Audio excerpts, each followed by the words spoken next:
Hi അന്ദീപ. അപ്പോൾ നമ്മുടെ Q&A സെഷന്റെ അടുത്ത വീഡിയോ ആണ്.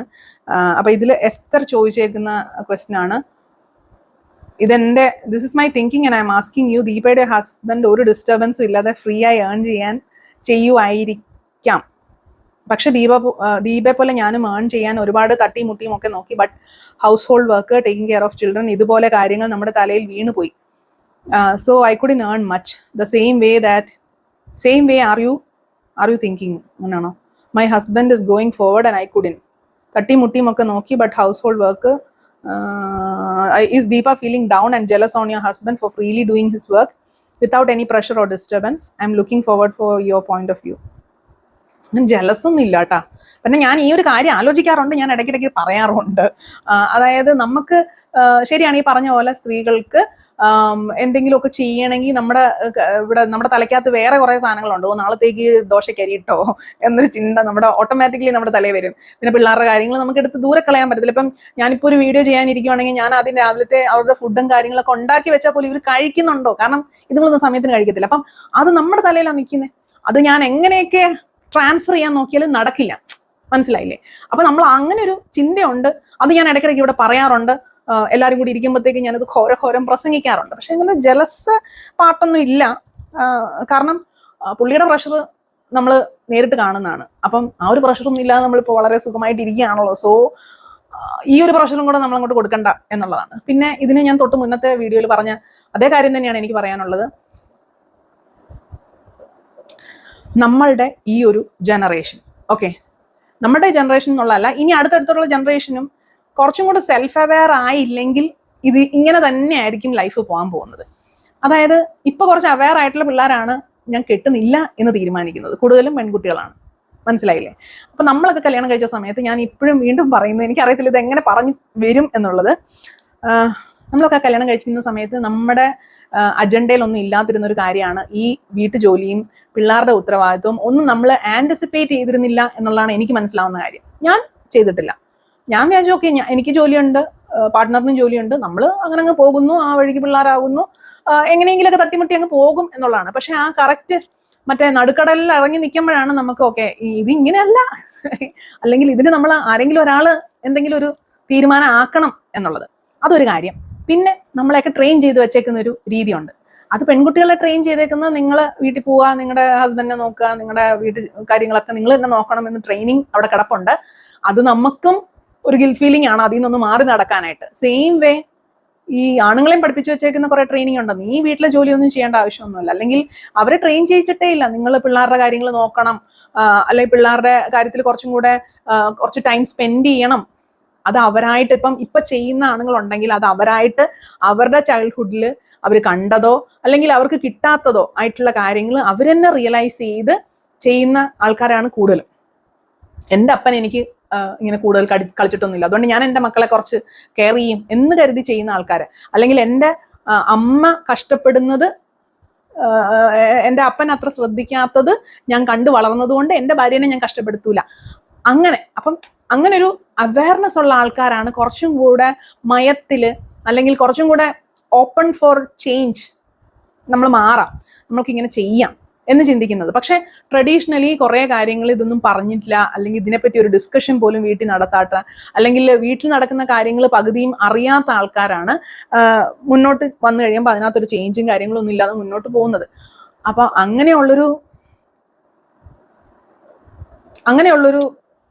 ഓപ്പോസിറ്റ് പാർട്ടിയാ ഈ നിൽക്കുന്നത്. അപ്പൊ ഇതിനകത്ത് ശരിയാണ്, ഇപ്പോഴത്തെ ഈ ഒരു തലമുറയിലാണെങ്കിലും അടുത്ത 1-2 തലമുറകളിലാണെങ്കിലും ഇതൊക്കെ തന്നെയാണ്. കാരണം നമ്മൾ കല്യാണം കഴിക്കുന്ന സമയത്ത് നമ്മൾ ഇതിനെപ്പറ്റി ആലോചിച്ചിരുന്നില്ല.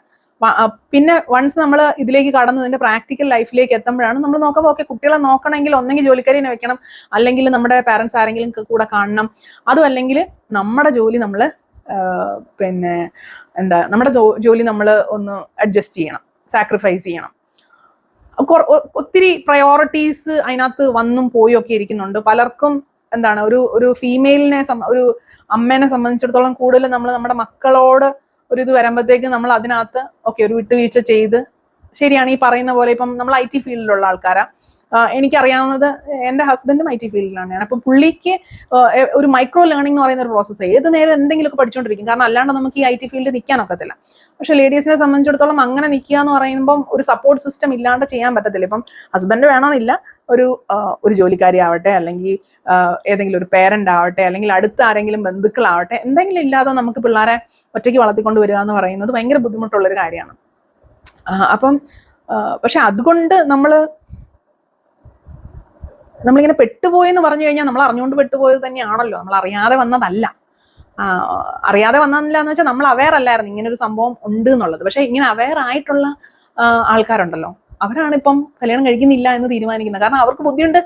ഞാൻ അവരെ ഒരിക്കലും ഇപ്പൊ കല്യാണം കഴിക്കാൻ താല്പര്യമില്ല എന്ന് പറയുന്ന പെൺകുട്ടികളോട് ഞാൻ ഒരിക്കലും പറയാറില്ല ഇല്ല നിങ്ങൾ കല്യാണം കഴിക്കണം, ഒരു സമയം കഴിഞ്ഞാൽ നിങ്ങൾക്ക് പിള്ളേരാവത്തില്ല. കാരണം പിള്ളേരാവണം എന്നുള്ളൊരു നിർബന്ധം ഇപ്പൊ എനിക്കില്ല. ഞാൻ എൻ്റെ മക്കളോട് പറയുന്നത് തന്നെയാണ്. കാരണം ഒന്ന് മനസ്സിലാക്കണം, ഒരേ രീതിയിൽ ചിന്തിക്കുന്ന ആൾക്കാരുണ്ടെങ്കിൽ നമുക്ക് മുന്നോട്ട് പോകുന്നതിൽ ഓക്കെയാണ്. അത് വേറൊരു കാര്യമാണ്. പക്ഷെ നമ്മുടെ ഈ തലമുറയുടെ പ്രശ്നം, അയ്യോ ഒന്ന് പെട്ടുപോയല്ലോ എന്ന് പറയുന്നില്ലേ, പെട്ടുപോയതൊന്നുമല്ല, ശരിക്കും നമ്മൾ അതിനെപ്പറ്റി ചിന്തിച്ചിരുന്നില്ല. നമ്മളെ പ്രാക്ടിക്കൽ ലൈഫ് എങ്ങനെ ആയിരിക്കും എന്ന് മനസ്സിലാക്കാതെ വന്നതുകൊണ്ടാണ് ഇങ്ങനൊരു നമ്മൾ ഒരാൾ സാക്രിഫൈസ് ചെയ്യേണ്ടി വരുന്നത്, അല്ലെങ്കിൽ അയാൾക്ക് ആ ഒരു സിറ്റുവേഷൻ പറ്റാത്തത്, അങ്ങനെ പോകുന്നത്. പക്ഷെ അതുകൊണ്ട് ഹസ്ബൻഡിനോട് ജലസ് ഉണ്ടോ എന്ന് ചോദിച്ചു കഴിഞ്ഞാൽ അങ്ങനെയില്ല. കാരണം ഇതിപ്പോ നമ്മുടെ ഒരു കൂട്ടായ ഒരു തീരുമാനത്തിലാണല്ലോ കാര്യങ്ങൾ മുന്നോട്ട് പോകുന്നത്. അല്ലാതെ ഇപ്പം ഒരാളോട് ജലസ് തോന്നിയിട്ട് കാര്യമൊന്നുമില്ല. പിന്നെ പറയാം, നമുക്കിങ്ങനെ ഇടയ്ക്കിടയ്ക്ക് ഇങ്ങനെ ചൊറിയാം, കണ്ടോ നിങ്ങൾക്ക് എന്തോ ഉണ്ട്, നിങ്ങൾക്ക് വല്ലയിടത്തും ഒക്കെ പോകണമെങ്കിൽ ചുമ്മാ ഇറങ്ങി അങ്ങോട്ട് പോകാമല്ലോ എന്നൊക്കെ നമുക്കിങ്ങനെ പറയാം. പക്ഷെ ശരിക്കും ഒരു പ്രാക്ടിക്കലി അവരുടെ സൈഡിൽ നിന്നും കൂടെ ചിന്തിക്കുവാണെങ്കിൽ അവരങ്ങനെ ട്രെയിൻഡ് ആയിട്ട് വന്നവരല്ല. അവരെ ഇപ്പം നമുക്ക് നിർബന്ധിച്ച് മാറ്റാനും പറ്റില്ല. അത് ഭയങ്കര കോൺഫ്ലിക്റ്റിംഗ് ആണ്. അത് വൺസ് റിസീവ് ചെയ്യാൻ താല്പര്യമില്ലാത്ത ആൾക്കാരാണെങ്കിൽ ഭയങ്കര കോൺഫ്ലിക്റ്റിംഗ് ആണ്. അപ്പൊ നമുക്ക് അതിനകത്ത് അടിയൊന്നും ഉണ്ടാക്കാനായിട്ട് പറ്റുന്ന ഒരവസ്ഥയിലല്ല. അടി എന്തായാലും ഉണ്ടാക്കാൻ പറ്റില്ല. ജലസാണോ എന്ന് ചോദിച്ചു കഴിഞ്ഞാൽ ജലസൊന്നും അല്ല. കാരണം അവർക്ക് അവരുടേതായ കുറെ അധികം പ്രഷർ വേറെ ഉണ്ട്. അവർക്ക് സൊസൈറ്റിയിൽ നിന്ന് കുറെ എക്സ്പെക്ടേഷൻസ് ഉണ്ട്. അവരുടെ പാരൻസിന്റെ അടുത്തു നിന്നാണെങ്കിലും അവരുടെ ബന്ധുക്കളുടെ അടുത്തു നിന്നാണെങ്കിലും അവരുടെ ഫ്രണ്ട്സിന്റെ അടുത്തു നിന്നാണെങ്കിലും അവർക്കുള്ള എക്സ്പെക്ടേഷൻ ഡിഫറെന്റ് ആണ്. ഒരു അമ്മ എന്നുള്ള നിലയ്ക്ക് അല്ലെങ്കിൽ ഒരു സ്ത്രീ എന്നുള്ള നിലയ്ക്ക് എനിക്ക് ഉള്ള എക്സ്പെക്ടേഷൻസ് ബാക്കിയുള്ളവർക്ക് എന്നിലുള്ള എക്സ്പെക്ടേഷൻസ് ഡിഫറെന്റ് ആണ്. ആ എക്സ്പെക്ടേഷനും പിന്നെ നമ്മളിപ്പോൾ പഠിച്ചുകൊണ്ടിരിക്കുന്ന പുതിയ കാര്യങ്ങളും എല്ലാം കൂടെ കോൺഫ്ലിക്റ്റിംഗ് ആയിട്ടുള്ള പരിപാടിയിലേക്ക് പോകുന്നത്. ഇതിന്റെ ഒരു മിഡ്വേ കണ്ടെത്താതെ നമ്മൾ അങ്ങനെ ചിന്തിക്കുമ്പോൾ നമുക്കതൊരു ബുദ്ധിമുട്ടായിട്ട് തന്നെയാണ് പോകുന്നത്. അൾട്ടിമേറ്റ്ലി ഞാനിപ്പോൾ ആലോചിക്കുന്ന മനസ്സമാധാനം, സന്തോഷം. അതിന് ഇപ്പൊ സൊസൈറ്റി ഇങ്ങനെ പറയുന്നതുകൊണ്ട് നമ്മളിങ്ങനെ ജീവിക്കണം എന്നൊരു നിർബന്ധം വെക്കാതിരിക്കുവാണെങ്കിൽ കുറച്ചും കൂടെ ബെറ്റർ ആണ്. പിന്നെ നിങ്ങൾക്ക് ആദ്യമേ ആഗ്രഹം ഉണ്ടായിരുന്നു, അല്ലെങ്കിൽ കല്യാണം കഴിക്കുന്നതിന് മുന്നേ നിങ്ങൾക്ക് അങ്ങനെ ഒരു ആഗ്രഹം ഉണ്ടായിരുന്നെങ്കിൽ അത് ക്ലിയർ കട്ടായിട്ട് പറഞ്ഞ് നമ്മൾ മുന്നോട്ട് പോകണമായിരുന്നു. അപ്പൊ അത് നമ്മുടെയും കൂടെ തെറ്റാണ്. നമ്മൾ അങ്ങനെ ആന്റിസിപ്പേറ്റ് ചെയ്തില്ല, അതിനുവേണ്ടി നമ്മൾ വർക്ക് ചെയ്തില്ല, അല്ലെങ്കിൽ അതിനുവേണ്ടി അന്നേരം ഫൈറ്റ് ചെയ്തില്ല. കുട്ടികളായതിനു ശേഷം നമുക്ക് പിന്നെ നോക്കാതിരിക്കാൻ പറ്റില്ല, കുട്ടികളായല്ലോ. അപ്പോൾ അത് നമ്മുടെ ഒരു ഉത്തരവാദിത്തമാണല്ലോ. നമ്മളായിട്ട് അറിഞ്ഞു കൊണ്ടുവന്നവരെ പിന്നെ നമ്മൾ നേരെ ചൊവ്വേ നോക്കില്ലേ, അതും ശരി. നമ്മൾ നോക്കിയില്ലെങ്കിൽ പിന്നെ അതും ശരിയല്ല. അപ്പോൾ ഇതിനകത്ത് ജലസ് ആണോ എന്നുള്ളതാണ് ചോദ്യം. ജലസ് അല്ല, എന്നാൽ നമ്മൾ ഇങ്ങനെ ഒരു സിറ്റുവേഷൻ ആണെന്നുള്ളത് എനിക്കറിയാം. അതായത് പുള്ളിന്ന് മാത്രമല്ല, എൻ്റെ ഈ ജനറേഷനിലുള്ള എല്ലാവർക്കും, ഏതൊരു ഫാമിലി എടുത്ത് നോക്കിക്കഴിഞ്ഞാലും ഹസ്ബൻഡിന് അവർക്ക് അവരുടേതായ രീതിയിൽ കാര്യങ്ങൾ ചെയ്യാൻ പറ്റുന്നുള്ളൂ. പക്ഷെ അവരിൽ എത്ര പേർക്ക് ഇത് അവെയർ ആണ്, ഓക്കെ നമ്മൾ ഇവിടെ സ്ട്രഗിൾ ചെയ്യുന്നുണ്ട് എന്നുള്ളത് മനസ്സിലാക്കാൻ പോലും നിൽക്കാത്ത ആൾക്കാരുണ്ട്. ഇതിപ്പോൾ മനസ്സിലാക്കിയാൽ പോലും ഒന്നും ചെയ്യാൻ പറ്റാത്ത, അല്ലെങ്കിൽ മനസ്സിലാക്കുന്നുണ്ട് എന്ന് നമ്മൾ അറിയുവാണെങ്കിൽ നമുക്ക് കുറച്ചൊരു സമാധാനമാണ്. അപ്പൊ നമുക്ക് പറയാൻ പറ്റുന്നൊരു സ്പേസ് ഉണ്ടോ, നമുക്ക് ഇന്ന പ്രശ്നങ്ങളുണ്ടോ, അതിൽ എന്തെങ്കിലുമൊക്കെ ഒരു സപ്പോർട്ടോ അല്ലെങ്കിൽ ഒരു എംപത്തറ്റിക് ആയിട്ടുള്ള ഒരു രീതിയിലാണെങ്കിലും അപ്രോച്ച് ചെയ്യാൻ പറ്റുന്ന ആൾക്കാരുണ്ടെങ്കിൽ കുറച്ചും കൂടെ ബെറ്റർ ആണ്. ഇതൊന്നും അല്ലെങ്കിൽ ഭയങ്കര ബുദ്ധിമുട്ടാണ്. എനിക്കതിൻ്റെ കറക്റ്റ് ഇത് തന്നെയാണോ എൻ്റെ ഒരു പെർസ്പെക്റ്റീവ് എന്ന് എനിക്ക് അറിഞ്ഞൂടാ. Feeling down and jealous on your husband for freely do.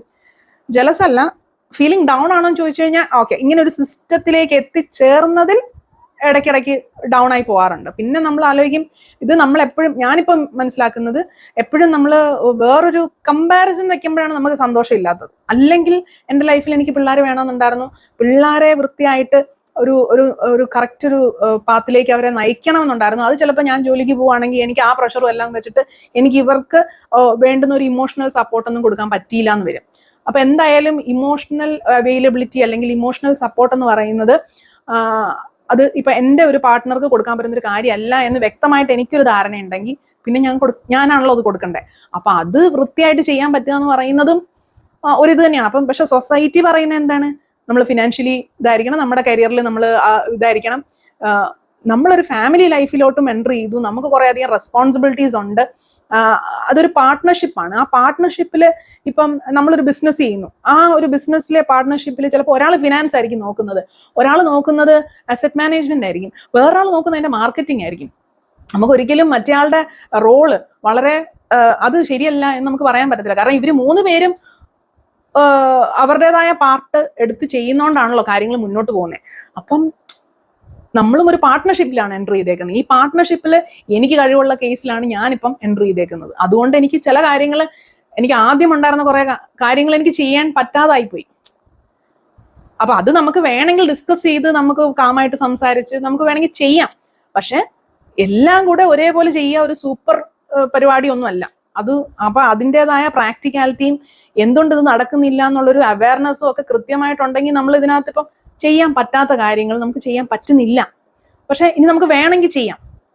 അതിന് അതിൻ്റെതായ സമയമുണ്ട്. ആ സമയം വരെ നമ്മൾ ഇപ്പൊ കുട്ടികളെ കൊണ്ടുവന്നിട്ട് ഇനി നമുക്ക് അവരെ ബോർഡിങ്ങിൽ എങ്ങാനും വിട്ടിട്ട് നമ്മൾ നമ്മുടെ കാര്യം നോക്കാമെന്ന് പറയുന്നത് ശരിയല്ലല്ലോ. നമ്മളൊരു കുഞ്ഞിനെ ഇങ്ങോട്ടേക്ക് കൊണ്ടുവന്ന ആ കുഞ്ഞിനെ കുറച്ച് അവർക്ക് ഒരു ട്രോമാറ്റിക് എക്സ്പീരിയൻസ് ഒന്നും ഉണ്ടാവാതെ നമ്മളൊരു അഡ്ജസ്റ്റ്മെന്റ് ആണിത്. അല്ലാതെ ഇപ്പൊ വന്ന് എത്തിപ്പെട്ടതിന് ശേഷം നമുക്കിനി തിരിച്ചു തുഴഞ്ഞു പോകാനും നോക്കത്തില്ല. സോ നമുക്കിനി മുന്നോട്ട് എന്ത് ചെയ്യാൻ പറ്റും എന്നുള്ളതാണ് നമുക്ക് നോക്കേണ്ടത്. അതിന്റെ പേരിൽ നമുക്കൊരു ജലസ് ആവേണ്ട ഒരു സിറ്റുവേഷൻ ഉണ്ടെന്ന് എനിക്ക് തോന്നുന്നില്ല. കാരണം അവർക്കും അവരുടേതായ കുറെ സൊസൈറ്റിയൽ പ്രഷർ ഉണ്ട്, അത് നമ്മൾ കാണുന്നില്ല. നമ്മൾ നമ്മുടെ സൈഡ് മാത്രം നോക്കുമ്പോഴാണ് ഈ ഒരു പ്രശ്നം വരുന്നത്. എന്ന് വെച്ചാൽ ഞാൻ കംപ്ലീറ്റ്ലി ഈ ആണുങ്ങളെ സപ്പോർട്ട് ചെയ്യാന്നൊന്നും പറയരുത്. ഞാനിവിടെ ഫൈറ്റ് ചെയ്യുന്ന ആൾ തന്നെയാണ്. ഞാൻ ഇടയ്ക്കിടയ്ക്ക് ചൊറിയും. ഇത് എന്തെങ്കിലും ഇതുപോലുള്ള കാര്യങ്ങൾ കാണുമ്പോൾ എൻ്റെ ഹസ്ബൻഡിൻ്റെ അടുത്താണെങ്കിലും ഹസ്ബൻഡ് അതേ പൊസിഷനിൽ നിൽക്കുന്ന വേറെ ആണുങ്ങളുടെ അടുത്താണെങ്കിലും ഞാൻ ഫൈറ്റ് ചെയ്യാറുണ്ട്, ഞാൻ ചൊറിയാറുണ്ട്. അപ്പം അത് അവരെ അങ്ങനെ സപ്പോർട്ട് ചെയ്യുന്നതല്ല. പക്ഷെ നമ്മുടെ ഒരു മെന്റൽ പീസ് ഞാൻ മനസ്സിലാക്കുന്നത്, നമുക്ക് സൊസൈറ്റി എന്ത് വേണേ പറഞ്ഞോട്ടെ, മറ്റുള്ളവർ എന്ത് വേണേ പറഞ്ഞോട്ടെ, നിങ്ങൾക്ക് ഇത് ചെയ്യുന്നതിൽ നിങ്ങൾക്ക് സന്തോഷമുണ്ടോ? അങ്ങനെ ഒരു സന്തോഷം ഉണ്ടെങ്കിൽ ജസ്റ്റ് കണ്ടിന്യൂ. പിന്നെ നിങ്ങൾക്ക് എന്തെങ്കിലും വിഷമമുണ്ടോ, നിങ്ങൾ കമ്മ്യൂണിക്കേറ്റ് ചെയ്യുക. കമ്മ്യൂണിക്കേറ്റ് ചെയ്ത് മനസ്സിലാവുന്നില്ലേ, നമുക്കൊന്നും ചെയ്യാനില്ല. വേറെ ആളെ നമുക്ക് ചേഞ്ച് ചെയ്യാൻ പറ്റത്തില്ല. നമുക്ക് പറയാനുള്ളത് പറയാനുള്ളൊരു സ്വാതന്ത്ര്യം ഉണ്ടോ, അതൊക്കെ നോക്കിയാൽ മതി എന്നുള്ളൊരു കൺസെപ്റ്റിലാണ് ഞാൻ ഇരിക്കുന്നത്. എത്രത്തോളം നിങ്ങൾക്കത് ഞാൻ ഈ പറഞ്ഞ മനസ്സിലായി എന്ന് എനിക്കറിയില്ല.